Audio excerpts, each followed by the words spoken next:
ঘরে থাকা মাত্র 1 কাপ বেসন দিয়েই এই সুন্দর গাঠিয়া ভাজাগুলো তৈরি করে নিতে পারবেন, তাও আবার কোনো রকম মেশিন ছাড়াই। খেতে হবে দারুণ টেস্টি আর মুচমুচে। তো চলুন রেসিপিটি দেখে নিই। নমস্কার বন্ধুরা, ওয়েলকাম টু প্রিয়ার রান্নাঘর।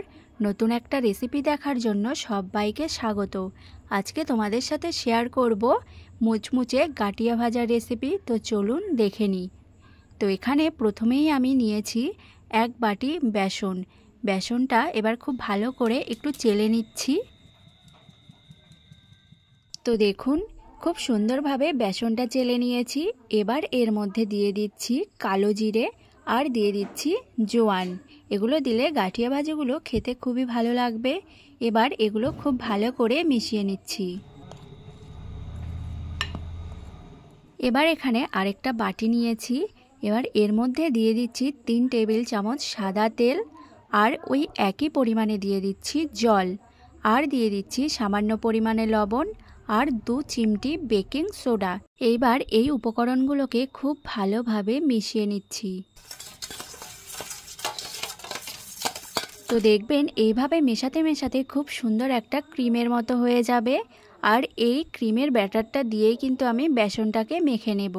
তো এখানে অল্প অল্প করে বেসনের মধ্যে দিয়ে দিচ্ছি আর এইভাবে মেখে নিচ্ছি।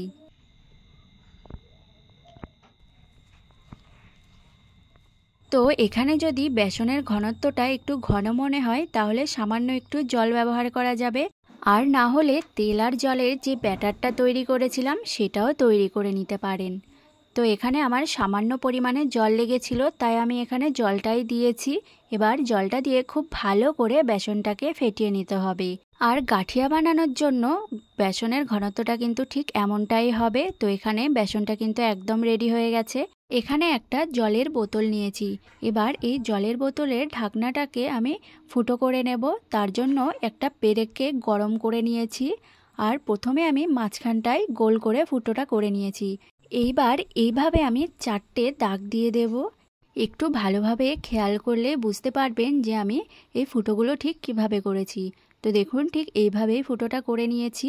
এবার এইখানটায় নিয়েছি একটা সুজির প্যাকেট। সুজির প্যাকেটের ভেতরটা ভালো করে তেল লাগিয়ে নিচ্ছি। এবার যে ব্যাটারটা আমি মেখে রেখেছিলাম সেই ব্যাটারটা পুরোটাই এই সুজির প্যাকেটের মধ্যে দিয়ে দিয়েছি। এই সুজির প্যাকেট দিয়েই বোতলের ভেতরে আমি ব্যাটারটা দিয়ে দেব। তবে তার আগে বোতলের ভেতরটাও খুব ভালো করে তেল লাগিয়ে নিয়েছি। এবার সুজির প্যাকেটের এই কোণার দিকটা একটু কেটে নিয়েছি। তো এবার আমি বোতলের ভেতরে ব্যাটারটাকে সুন্দরভাবে নিয়ে নিয়েছি। এইভাবে চাপ দিলেই কিন্তু ব্যাটারটা সুন্দর বেরিয়ে আসবে। আর দেখুন কতটা সুন্দর হয়েছে। এইবার গাঠিয়াগুলো ভাজার জন্য কিছুটা তেল মিডিয়াম আঁচে মিডিয়াম গরম করে নিয়েছি। এইবার গাঠিয়াগুলো তেলের মধ্যে দিয়ে দিচ্ছি। গাঠিয়াগুলো তেলের মধ্যে দেওয়ার সময় গ্যাসের আঁচটা লো করে দিতে হবে।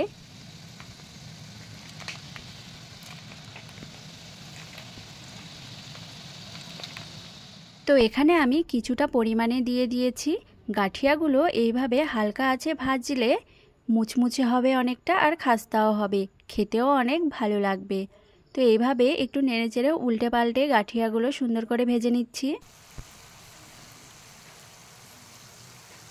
তো দেখুন এখানে কিন্তু গাঠিয়াগুলো সুন্দরভাবে ভাজা হয়ে গেছে।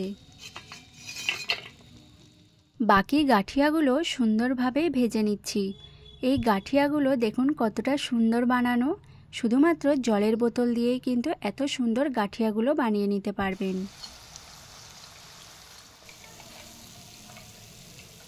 এইভাবেই সবগুলো গাঠিয়া ভাজা সুন্দর করে ভেজে নিচ্ছি।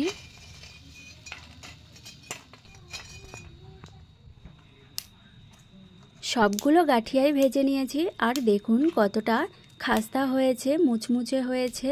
এই গাঠিয়া ভাজাগুলো এতটাই সহজ বানানো, না দেখলে কিন্তু বিশ্বাসই হবে না। আর মাত্র কয়েকটি উপকরণ দিয়ে এত সুন্দর বাড়িতেই গাঠিয়া ভাজাগুলো বানিয়ে নিতে পারবেন।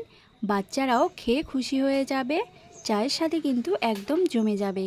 তো আজকের এই গাঠিয়া ভাজার ভিডিওটি যদি ভালো লেগে থাকে চ্যানেলটি প্লিজ সাবস্ক্রাইব করে দেবেন, আর অবশ্যই লাইক কমেন্ট শেয়ার করে দেবেন।